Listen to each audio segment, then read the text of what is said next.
زندہ میں جب کہ دو کرے شابیر مر گئے، زندہ میں جب کہ دو کرے شابیر مر گئی، دنیا سے دفتن سفر خلد کر گئی کنبے کے دل پہ داغ جدائی کا دھر گئی گل پڑ گیا حسین کی عاشق گزر گئی گل پڑ گیا حسین کی عاشق گزر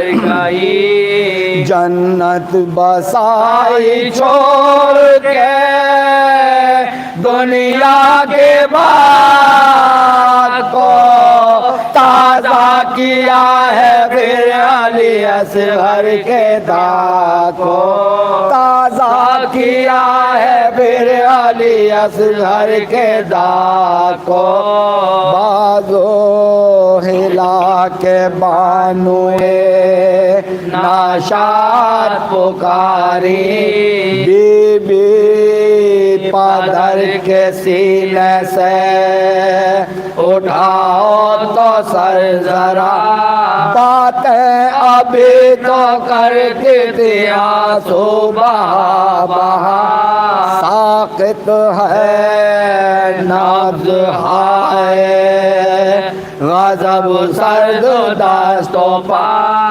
ساقط ہے نبض ہائے غضب سرد دست و پا منہ دیکھتے ہی جس کا نقشہ بدل گیا کس وقت سانس رو گئی کب نکل گیا کس وقت سانس رو گئی کب دم نکل گیا قربان جاؤں مرنے کی ماں کو خبر نہ کی واری میری غریبی پہ تم نے نظر نہ کی یہ رات ماں کے ساتھ تڑپ کر بسر نہ کی جی بھر کے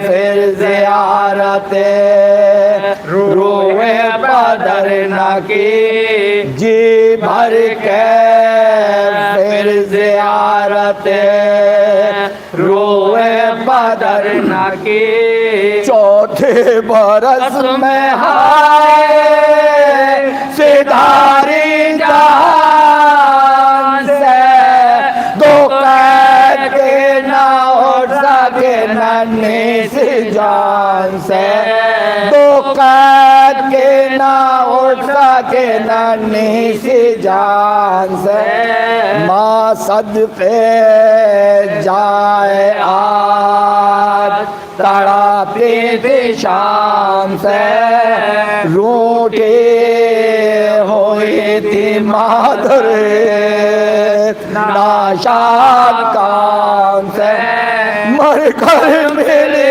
حسین علیہ السلام سے بی بی کا ہو گلے ہوئے کیا کیا امام سے بی بی کا ہو گلے ہوئے کیا کیا امام سے یوں منہ کو موڑنا تو محبت سے دور ہے قربان جاؤں ماں کا بھلا کیا قصور ہے قربان جاؤں ماں کا بھلا کیا قصور ہے لو ہاتھ جوڑتی ہے یہ ماں ایسا کی نہ جا مجھ کو بلا لو تم ہو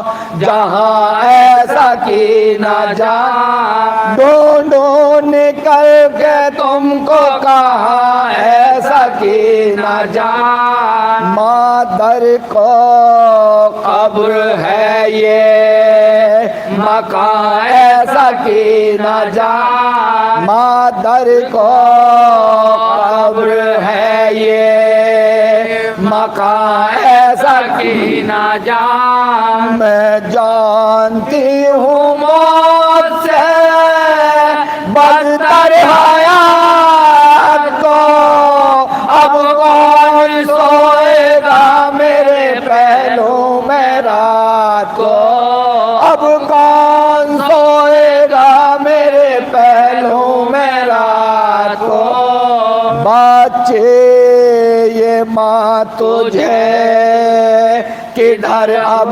ڈھونڈنے کو جائے غم رسیدہ تو نے قیامت کے دو اٹھائے چھٹ کے پدر سے گڑگیاں کھائی تماچے کھائے وارے رسن بندھی تیری گردن میں ہائے ہائے واری رسن بندھی تیری گردن میں ہائے ہائے جو ساختیاں فلک نے دکھائی وہ سیر گئی بندے جو چٹ گئے میرا منہ تک رہ گئی بندے جو چٹ گئے میرا منہ تک رہ گئی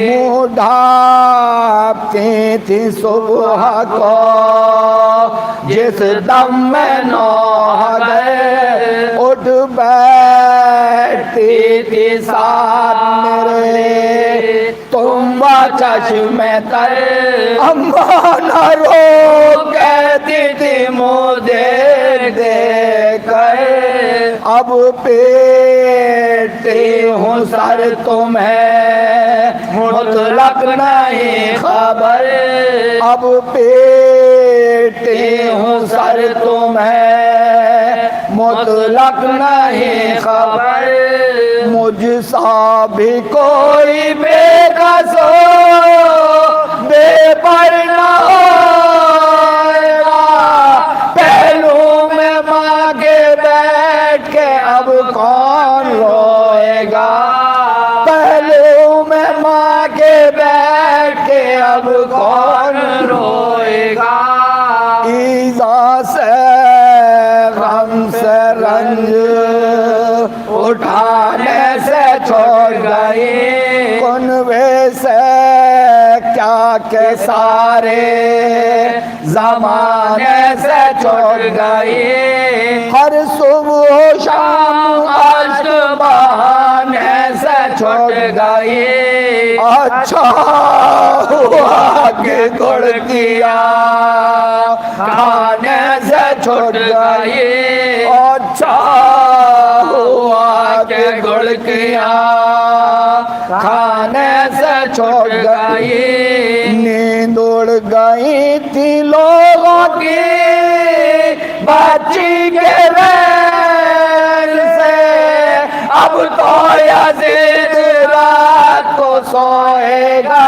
چین سے اب تو یزید رات کو سوئے گا چین سے میت کے پاس زینب بے کس ہے نارازن گل تھا کہ ہائے شفقائے سرور زمن چلاتے تھے یہ سید سجاد خستہ تن بیمار ہم کو چھوڑ کے تم چل بسی بہن بیمار ہم کو چھوڑ کے تم چل بسی بہن ہم رہ گئے تڑپنے کو دنیا دیش میں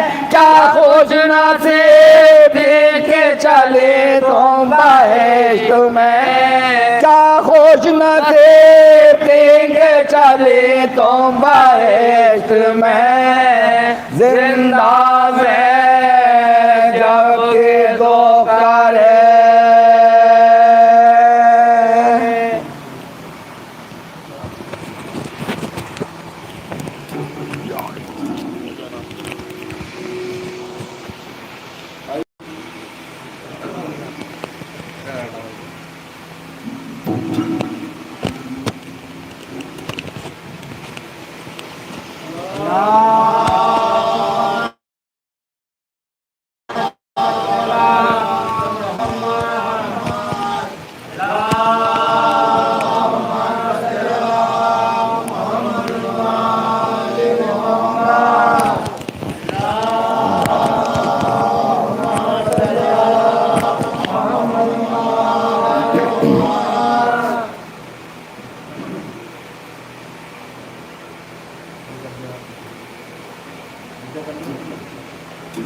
فاتحہ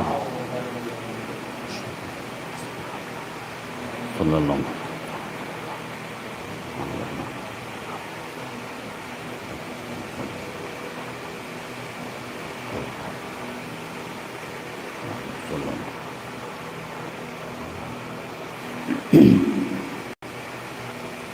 اعوذ باللہ من الشیطان الرجیم بسم اللہ الرحمن الرحیم الحمد للہ رب العالمین والصلاة والسلام علی اشرف الانبیاء والمرسلین وخاتم النبیین سیدنا و نبینا و شفیع ذنوبنا ابو القاسم محمد وآلہ الطیبین الطاہرین المعصومین المظلومین من یومنا ھذا الی یوم الدین ولعنۃ اللہ علی قوم الظالمین اما بعد فقد قال اللہ تبارک و تعالی فی کتابہ الکریم بسم اللہ الرحمن الرحیم انا علینا للہدی وَإِنَّا لَنَا لَلْآخِرَةَ وَالْأُولَى صلوات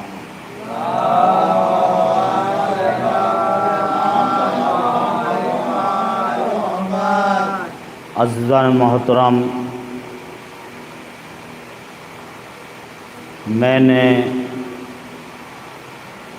جس آیے کریمہ کی تلاوت کا شرف حاصل کیا ہے یہ قرآن کریم کی مشہور و معروف آیت ہے۔ اس آیے کریمہ میں ارشاد رب العزت ہو رہا ہے، ہدایت کی ذمہ داری میرے اوپر ہے، دنیا اور آخرت کا اختیار میرے ہاتھوں میں ہے۔ اللہ نے جب ہدایت کی ذمہ داری اپنے اوپر لی ہے تو اس نے نظام کائنات کو بغیر ہادی اور رہنما کے نہیں چھوڑا، نہیں تو دنیا کا جاہل سے جاہل انسان بھی یہی سوال کرتا ہوا نظر آتا کہ جب کوئی سیدھا راستہ دکھانے والا ہی نہ تھا تو ہم ہدایت کس سے حاصل کرتے۔ عزیزان محترم، یہی وجہ رہی کہ اللہ نے ہادیان دین کو ہماری ہدایت کے لیے پہلے بھیجا ہے اور ہمیں بعد میں بھیجا ہے تاکہ کوئی اعتراض ہی نہ کر سکے۔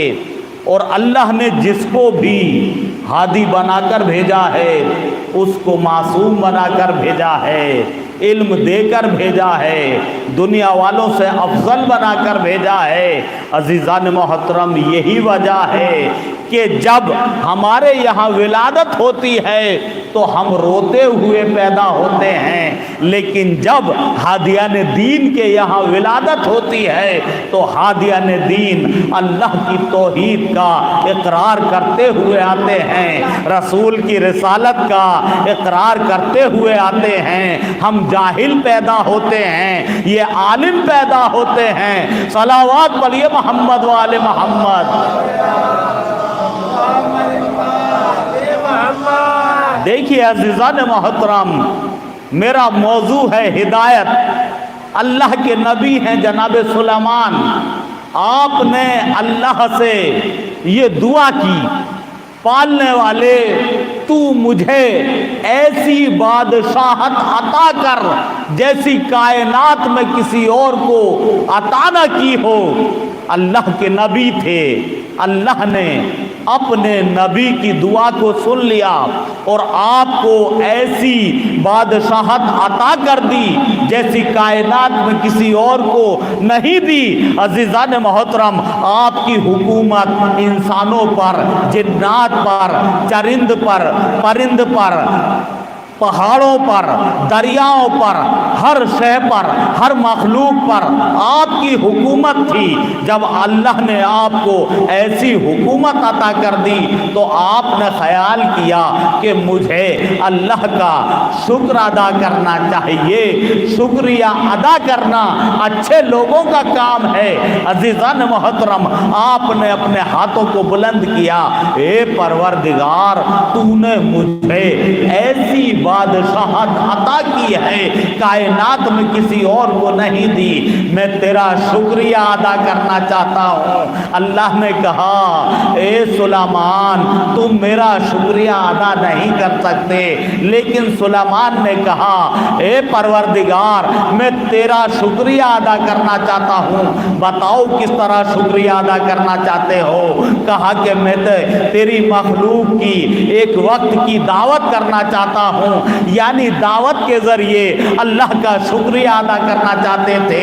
عزیزان محترم، اللہ کے نبی تھے، اللہ نے کہا ٹھیک ہے، میں تمہارا اس قول کو بھی قبول کرتا ہوں، تمہاری دعوت کو قبول کرتا ہوں۔ دیکھیے عزیزان محترم، دعوت کا وقت معین ہو گیا، تمام مخلوق اس جگہ پر پہنچ گئی ہے جہاں دعوت کا اہتمام تھا۔ دیکھیے تمام کے تمام لوگ موجود ہیں، جنات موجود ہیں، انسان موجود ہیں، پورا لشکر موجود ہے، لیکن اسی وقت میں ابھی دعوت کا وقت نہیں ہوا۔ دریا سے ایک مچھلی نے منہ نکالا، جنات سے کہا کہ مجھے بھوک لگی ہے، سلیمان سے کہہ دیجئے۔ جنات نے جناب سلیمان سے کہا، اللہ کے نبی، ایک مچھلی نے دریا سے منہ نکالا ہے۔ کہا مچھلی کیا چاہتی ہے؟ مچھلی کہہ رہی ہے مجھے بھوک لگی ہے، مجھے کھانا دے دیجئے۔ جناب سلیمان نے کہا ابھی دعوت کا وقت نہیں ہوا ہے، جب تھوڑی دیر کے بعد وقت ہو جائے گا تو کھانا مل جائے گا۔ مچھلی سے جنات نے کہا، یہ مچھلی دریا میں چلی گئی، تھوڑی دیر کے بعد اسی مچھلی نے دریا سے منہ نکالا، جنات سے مخاطب ہوئی، جنات سے مخاطب ہو کر کہتی ہے مجھے بہت بھوک لگی ہے، میری خوراک کے مطابق تھوڑا کھانا دے دیجئے۔ جنات نے جناب سلیمان سے کہا، مچھلی نے دوبارہ دریا سے منہ نکالا ہے، بتائیے کیا حکم ہے؟ جناب سلیمان نے کہا ابھی کھانے کا وقت نہیں ہوا ہے، لیکن یہ تو ایک مچھلی ہے، اس کی تھوڑی سی خوراک ہے، خوراک کے مطابق کھانا دے دیجئے۔ عزیزان محترم، اب جنات دریا کے کنارے پر آئے، مچھلی عزیزان محترم کنارے پر آ گئی، جنات کھانا ڈالتے رہے، مچھلی کھانا کھاتی رہی، جنات کھانا ڈالتے رہے، مچھلی کھانا کھاتی رہی، جنات کھانا ڈالتے رہے، مچھلی کھانا کھاتی رہی، یہاں تک کہ 1/3 حصہ کھانے کا ختم ہو گیا۔ عزیزان محترم، جنات نے جناب سلیمان سے آ کر کہا، اے سلیمان، اے اللہ کے نبی، ایک مچھلی کا یہ حال ہے کہ اس نے 1/3 کھانا ختم کر دیا ہے، تو بتائیے ساری مخلوق کا کیا حال ہوگا؟ ابھی مچھلی کا پیٹ نہیں بھرا ہے، ہم جتنا کھانا ڈال رہے ہیں ایک دفعہ میں ہی کھا جاتی ہے۔ عزیزان محترم، جناب سلیمان نے سجدے میں سر رکھ دیا اور کہا، اے پروردگار، میں تیری مخلوق کو کھانا نہیں کھلا سکتا، یہ اللہ کے نبی ہیں، ساری کائنات پر ان کی حکومت ہے، لیکن ساری کائنات پر حکومت ہونے کے بعد جناب سلیمان ایک مچھلی کا پیٹ نہ بھر سکے، لیکن مولائے کائنات ہیں جو انگلی کا اشارہ کرتے ہیں تو ساری مخلوق کو کھانا پہنچ جاتا ہے۔ اور کوئی امتحان لینے آتا ہے، ہاتھ میں شیشی لے کر آتا ہے، میرا مولا کہتا ہے تو میرا امتحان لینے آیا ہے، یہ جو تیرے ہاتھ میں شیشی ہے اس کے اندر جو چوٹی ہے میں نے اس کو بھی غذا پہنچا دی ہے۔ صلوات پڑھیے محمد والے محمد۔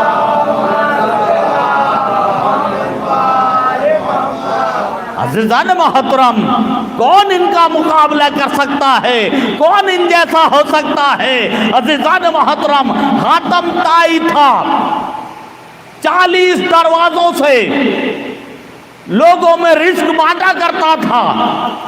لوگوں نے مولا سے سوال کیا، مولا آپ ایک دروازے سے دیتے ہیں، حاتم تو 40 دروازوں سے غریبوں کو رزق دیتا تھا۔ میرے مولا نے کہا وہ 40 دروازوں سے اتنا کم دیتا تھا کہ لوگ شکمزیر نہیں ہوا کرتے تھے، میں ایک دروازے سے اتنا دے دیتا ہوں کہ ان کو ایک دروازے کے بعد دوسرے تیسرے دروازے پر جانے کی ضرورت ہی نہیں پڑتی ہے۔ صلوات پڑھیے محمد والے محمد۔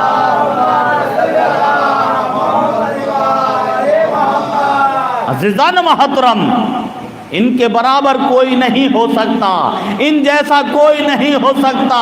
دیکھیے جناب خدیجۃ الکبریٰ عرب کی سب سے مالدار خاتون تھی، آپ کا قافلہ تجارت کے لیے جایا کرتا تھا، تو اس وقت میں جب آپ کا قافلہ چلتا تھا تو قافلے کا سب سے پہلا اونٹ یمن میں ہوتا تھا اور آخری اونٹ مکے میں ہوتا تھا۔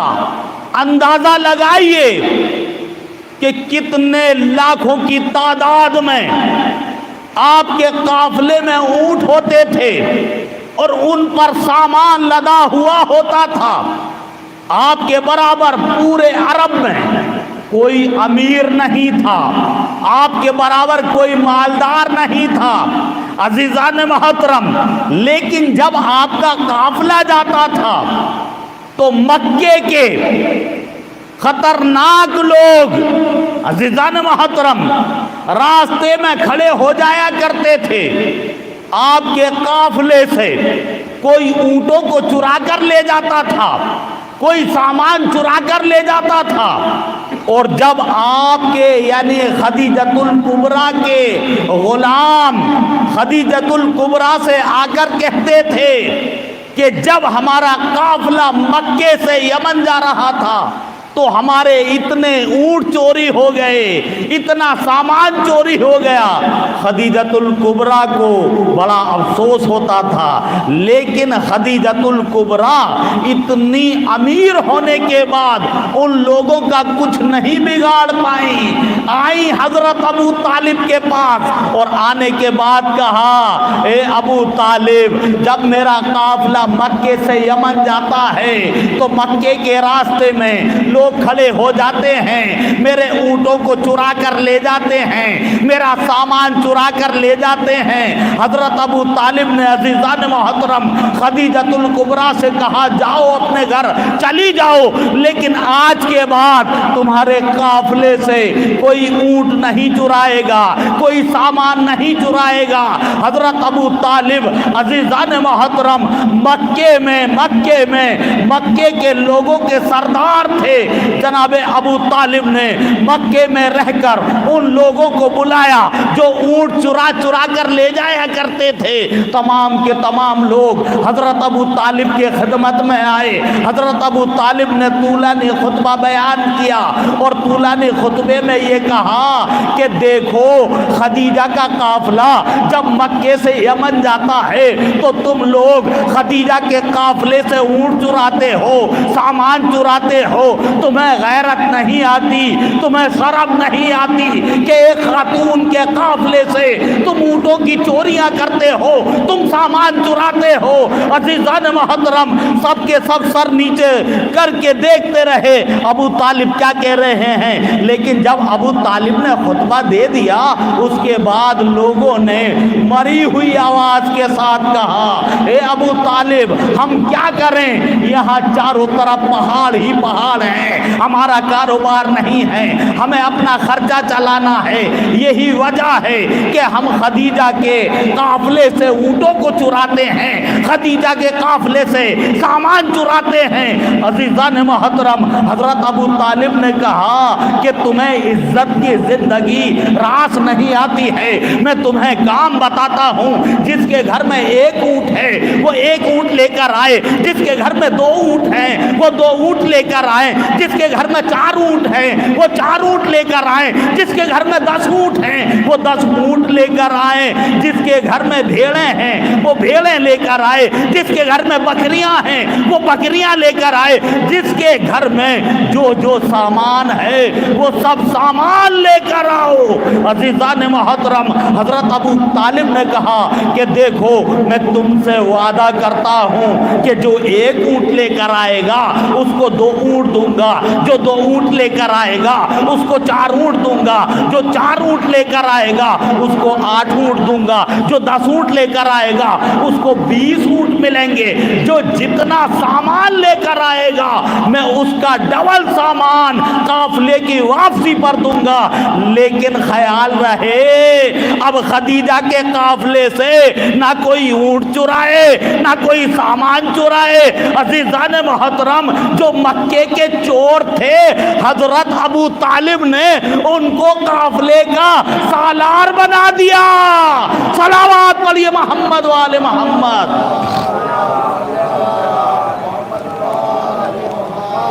عزیزان محترم ان کو سالار بنا دیا، ان کو سردار بنا دیا۔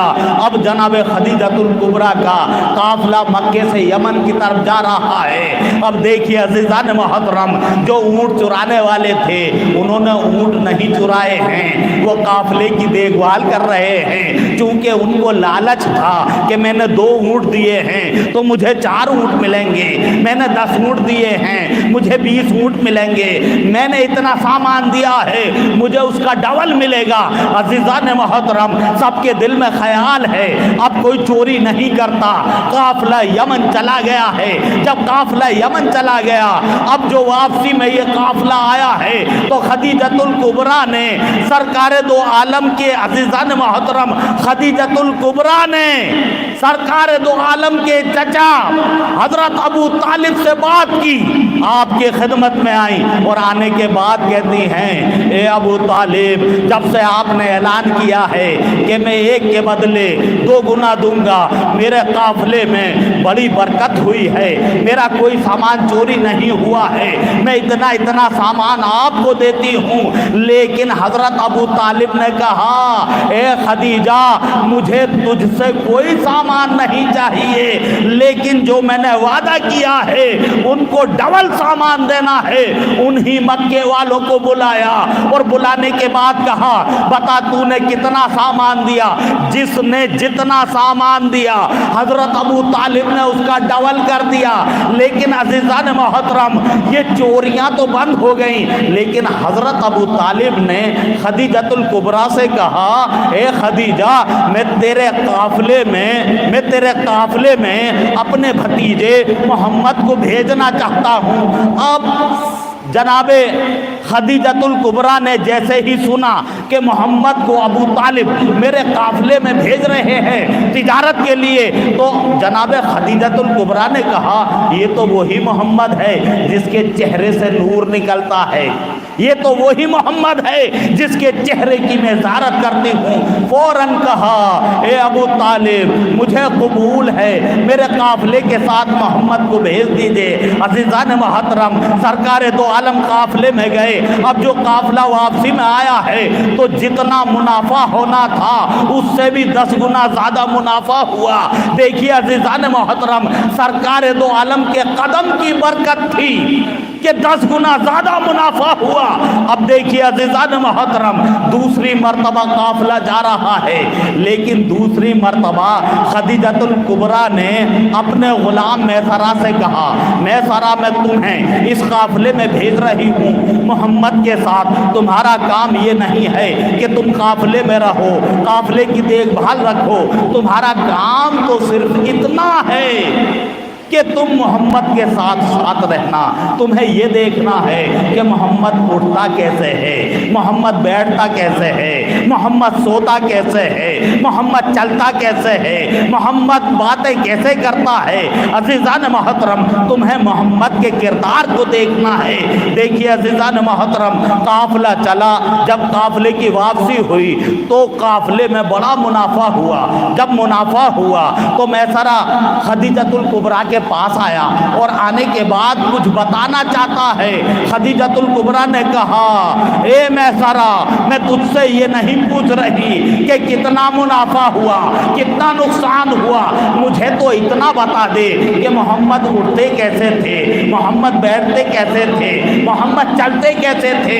عزیزان محترم، میسرہ نے کہا، اے خدیجہ، اگر تو یہ پوچھنا چاہ رہی ہے تو سن لے، جب محمد چلتے تھے تو بادل آپ کے سر پر سایہ فگن ہو جاتا تھا، جب محمد چلتے تھے تو عزیزان محترم میسرہ نے کہا کہ محمد کا سایہ نہیں ہوتا تھا، جب محمد چلتے تھے تو چرند اور پرند اپنی فریادیں لے کر آتے تھے، جنات اپنی فریادیں لے کر آتے تھے، جب قافلے میں پانی ختم ہو جاتا تھا تو محمد کی انگلیوں سے چشمہ جاری ہو جایا کرتا تھا۔ عزیزان محترم، یہی نہیں، بار بار میسرہ نے کہا، اے خدیجۃ الکبریٰ، اگر تو پوچھ رہی ہے تو پوچھ کہ ملائکہ محمد کے پیچھے پیچھے چلتے تھے۔ عزیزان محترم، یہی تو خدیجہ کو پوچھنا تھا، اور اس کے بعد جناب خدیجۃ الکبریٰ نے سرکار دو عالم کے لیے اپنا عقد کا پیغام بھیج دیا۔ صلوات پڑھیے محمد وآل محمد۔ اور جب جناب خدیجۃ الکبریٰ کا عقد سرکار دو عالم سے ہو گیا تو مکے کی عورتیں آپ سے جلنے لگیں، حسد کرنے لگیں، اور حسد کرتے کرتے آپ سے تمام روابط ختم کر دیے، اور یہی کہتی تھیں، اے خدیجہ تجھے نہیں معلوم، اے خدیجہ تو نے عرب کے غریب سے عقد کیا ہے، تجھے نہیں معلوم تیرے بابا کے سر کا تاج آسمان کو چھوتا تھا۔ عزیزان محترم، خدیجۃ الکبریٰ نے کہا کہ اگر میرے بابا کا سر کا تاج آسمان کو چھوتا ہے تو میرے شوہر محمد کا تاج بھی عرش اولیٰ کو چھوتا ہے۔ صلوات پڑھیے محمد والے محمد۔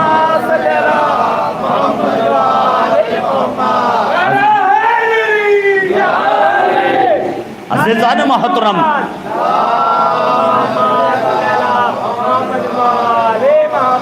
جناب خدیجۃ الکبریٰ نے بتا دیا کہ میرے شوہر کا تاج بھی عرش اعلیٰ کو چھوتا ہے۔ عزیزان محترم، کوئی ان کا مقابلہ نہیں کر سکتا، کوئی ان جیسا نہیں ہو سکتا۔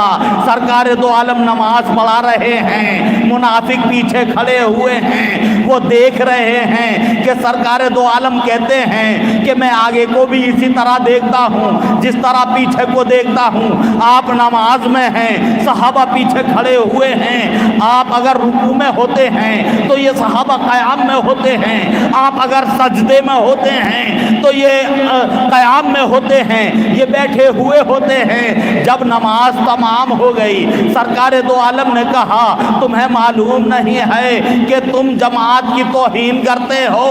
جب میں قیام میں ہوتا ہوں تم رکوع میں چلے جاتے ہو، میں رکوع میں ہوتا ہوں تم سجدے میں چلے جاتے ہو، میں سجدے میں ہوتا ہوں تم بیٹھ کر مجھے دیکھتے ہو۔ تو لوگوں نے کہا تمہیں معلوم نہیں ہے، تمہیں معلوم نہیں ہے، ایسا لگتا ہے کہ جب آپ نماز پڑھتے ہیں تو ہمیں پیچھے مڑ مڑ کر دیکھتے ہیں۔ سرکار دو عالم نے کہا کیا تم نے مجھے اپنے جیسا سمجھ رکھا ہے؟ ارے میں جس طرح آگے کو دیکھتا ہوں اسی طرح پیچھے کو دیکھتا ہوں۔ صلوات پڑھیے محمد وآل محمد۔ عزیزان محترم، کون ان کا مقابلہ کر سکتا ہے؟ کون ان جیسا ہو سکتا ہے؟ آج ساری دنیا میں لوگ یہ اعلان کر رہے ہیں یہ جو اسلام پھیلا ہے یہ تلوار سے پھیلا ہے۔ عزیزان محترم، یہ تلوار سے نہیں پھیلا ہے، یہ کردار سے پھیلا ہے، یہ اسلام اخلاق سے پھیلا ہے۔ جن لوگوں نے بادشاہوں کی حکومتوں کو دیکھا اور ان کے ڈر سے اسلام قبول کیا وہ یہ کہتے ہوئے نظر آتے ہیں کہ اسلام تلوار سے پھیلا ہے، لیکن جن لوگوں نے سرکار دو عالم کا اخلاق دیکھا، سرکار دو عالم کا کردار دیکھا، سرکار دو عالم کی سیرت دیکھی، عزیزان محترم، ان لوگوں نے کہا نہیں نہیں، اسلام تلوار سے نہیں، اسلام تو کردار سے پھیلا ہے۔ آپ کو معلوم ہے کہ مکے کی گلیوں سے سرکار دو عالم نکلتے تھے، ایک ضعیفہ آپ کے اوپر کوڑا ڈال دیا کرتی تھی، کبھی آپ نے پلٹ کر ضعیفہ سے کچھ نہیں کہا، کچھ نہیں کہا۔ آپ نکلتے تھے، ضعیفہ کوڑا ڈال دیا کرتی تھی، لیکن ایک دن سرکار دو عالم نے ضعیفہ کو دروازے پر نہیں پایا، لوگوں سے پوچھا یہ ضعیفہ کہاں چلی گئی ہے جو میرے اوپر کوڑا ڈالا کرتی تھی؟ لوگوں نے بتایا ضعیفہ علیل ہو گئی ہے، ضعیفہ بیمار ہو گئی ہے۔ عزیزان محترم، سرکار دو عالم اس کے دروازے پر پہنچے، دروازے پر دق الباب کیا، اندر سے آواز آئی، آپ نے کہا میں محمد۔ عزیزان محترم، فوراً آواز آئی اندر آ جائیے۔ سرکار دو عالم اندر گئے، ضعیفہ آپ کو دیکھ کر کانپنے لگی، لرزنے لگی۔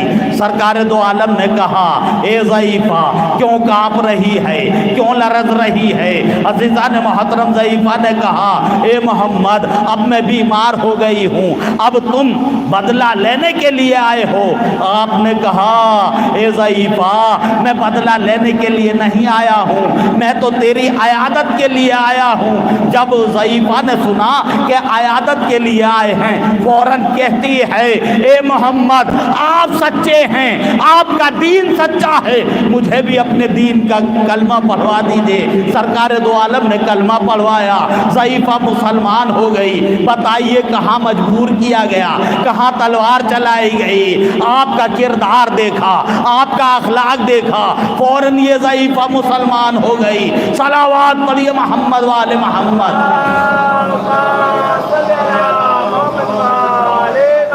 عزیزان محترم، اسی طرح مدینے کا واقعہ ہے۔ ایک شاعر تھا جو سرکار دو عالم کی شان میں نازیب اشعار پڑھا کرتا تھا۔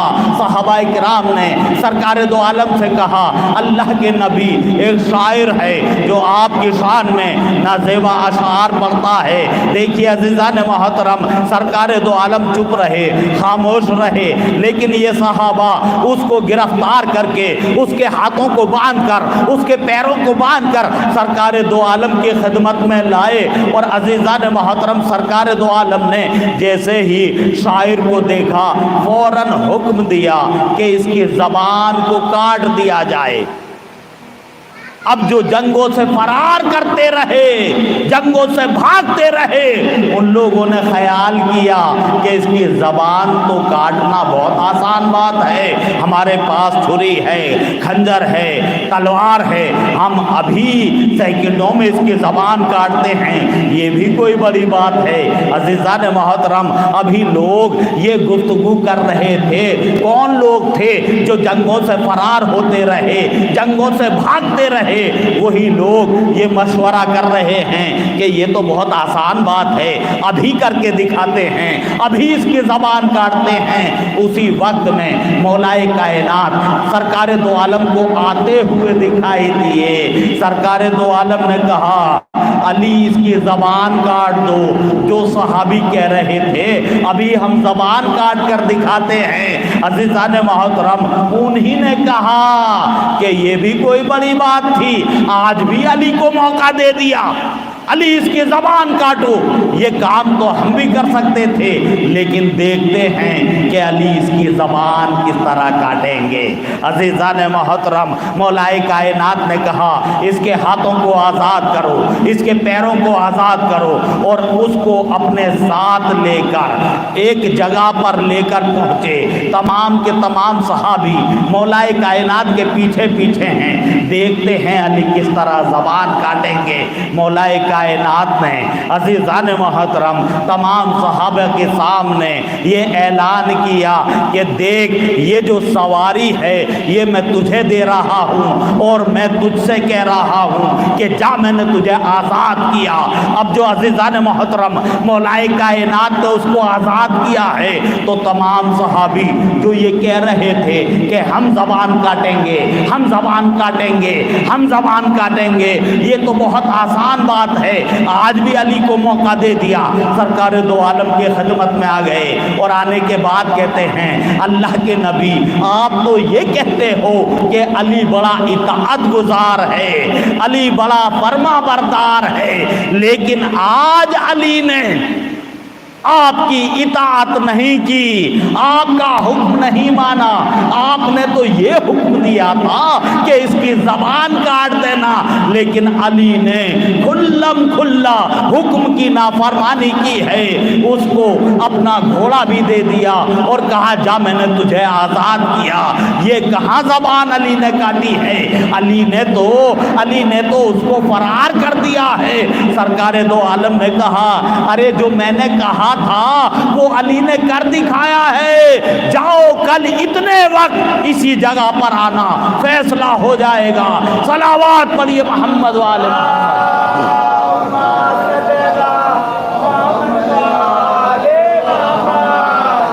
جاؤ کل اسی وقت اسی جگہ پر آ جانا، فیصلہ ہو جائے گا۔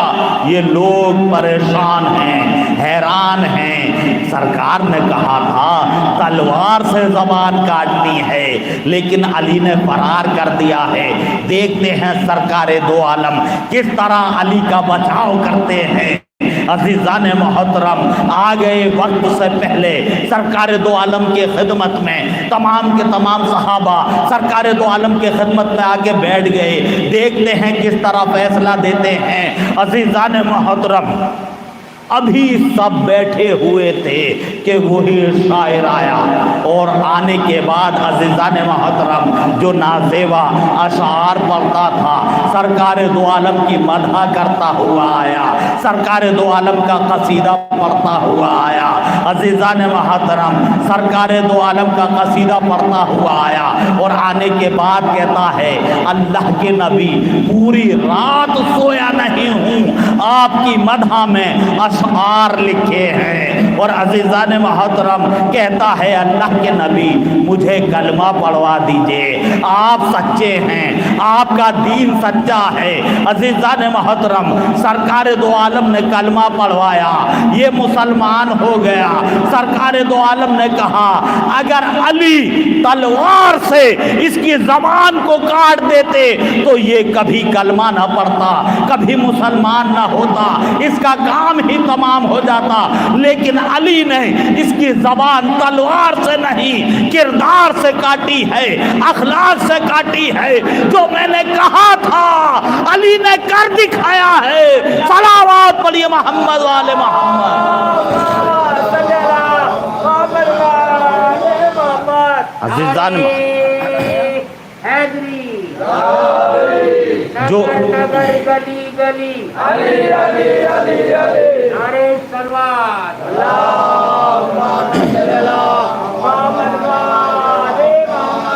جو میں نے کہا تھا علی نے کر دکھایا ہے۔ عزیزان محترم، یہ مولائے کائنات ہیں جو کردار سے زبان کاٹ رہے ہیں، یہی وجہ ہے۔ اسی طرح لوگوں نے کلمہ پڑھا ہے اور مسلمان ہوئے ہیں۔ جب جب لوگوں نے ہادیان دین سے کہا اگر آپ اللہ کے نبی ہیں، اگر آپ اللہ کے نبی ہیں تو یہ معجزہ دکھائیے، آپ نے معجزہ دکھایا، لوگوں نے کلمہ پڑھا، مسلمان ہوئے۔ بتائیے کہاں تلوار چلی، کہاں کسی کو مجبور کیا گیا؟ آج کہا جاتا ہے کہ یہ اسلام جو پھیلا ہے یہ تلوار سے پھیلا ہے۔ یہ اسلام تلوار سے نہیں، اخلاق سے پھیلا ہے۔ عزیزان محترم، جن لوگوں نے بادشاہوں کے ڈر سے اسلام قبول کیا، ان کی سمجھ میں نہ کل اسلام آیا تھا، نہ آج اسلام آیا ہے، نہ قیامت تک اسلام آئے گا۔ لیکن جن لوگوں نے سرکار دو عالم کے اخلاق کو دیکھ کر، کردار کو دیکھ کر اسلام کو قبول کیا ہے، ان کی سمجھ میں کل بھی اسلام آ گیا، آج بھی اسلام آ رہا ہے اور قیامت تک اسلام آتا رہے گا۔ صلوات پڑھیے محمد وآل محمد۔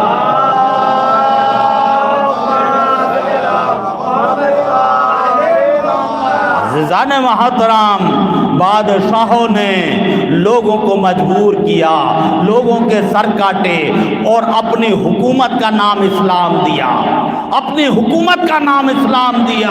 ہادیان دین کو قید خانوں میں رکھا، لیکن جب مسئلہ حل نہیں ہوتا تھا ہادیان دین کے پاس آتے تھے اور آ کر کہتے تھے کہ یہودی اسلام کی توہین کر رہا ہے، عیسائی اسلام کی توہین کر رہا ہے، یہ یہودی یہ کہتا ہوا جا رہا ہے یہ اسلام کے خلیفہ ہیں، پورا اسلام بدنام ہو رہا ہے کہ ان سے مسئلے حل نہیں ہوتے، آپ ہی مسئلوں کا حل نکال دیجئے۔ عزیزان محترم، جب بادشاہ وقت پریشان ہوئے، ہادیان دین کے پاس آئے اور ان کو فیصلہ دینا پڑا، نہیں تو اسلام بدنام ہو رہا تھا۔ اور آج بھی لوگوں نے اسلام کے نام پر لوگوں پر ظلم کیے ہیں۔ عزیزان محترم، تلوار سے لوگوں کے گلے کاٹے جا رہے ہیں، نعرہ تکبیر بلند کی جا رہی ہے۔ یہ کیسا اسلام ہے؟ یہ یہودیوں والا اسلام ہے، یہ عیسائیوں والا اسلام ہے، یہ لادین والا اسلام ہے، یہ یزیدی اسلام ہے کہ جس نے کربلا کے میدان میں نعرہ تکبیر کے ساتھ گلوں کو کاٹا تھا۔ ہاں عزاداران مظلوم کربلا، آپ کو معلوم ہے کہ یزید نے یہ اعلان کیا تھا کہ کوئی نبی نہیں آیا، کوئی دین نہیں آیا، یہ سب بنی ہاشم کا ڈھونگ تھا۔ لیکن عزیزان محترم، اسلام کو بچانے کے لیے امام حسین نے کہا اے نانا کے دین، اگر مجھے اکبر کا سینہ دینا پڑا تو میں اکبر کا سینہ دوں گا، قاسم کی لاش کے ٹکڑے دینے پڑے تو میں قاسم کے لاشے کو پامال کرا لوں گا، اگر میرے اصغر کے گلے پر تیر لگا تو میں تیر ستم کو قبول کروں گا۔ اے نانا کے دین، میں تجھے مٹنے نہیں دوں گا۔ عزاداران مظلوم کربلا، ارے کربلا میں ایک ہی وقت میں فاطمہ کا چمن اجڑ گیا۔ ارے 10 محرم کو یوم عاشوراء، چاروں طرف لاشیں ہی لاشیں پڑے تھے۔